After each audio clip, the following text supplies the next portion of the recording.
Welcome, in front of me is HP EliteBook 745, and in this video I will show you how to enable portable hotspot on this laptop.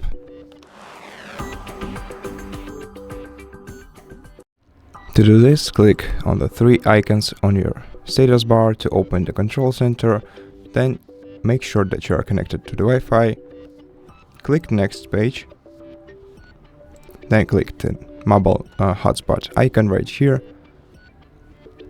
Right click on it, go to settings. Here you can toggle your mobile hotspot. You can select the sharing source for your network, which can be either Wi-Fi or Bluetooth. You can enable or disable power saving mode.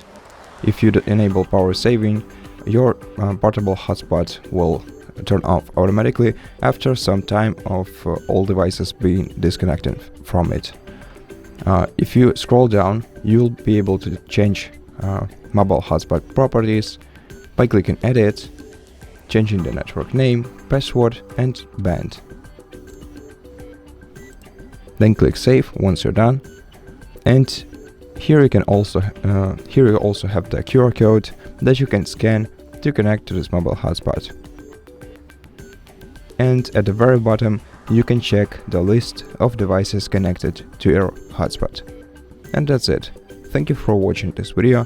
If you liked it, consider subscribing to our channel, leave us a like and a comment below, and I'll see you in the next one.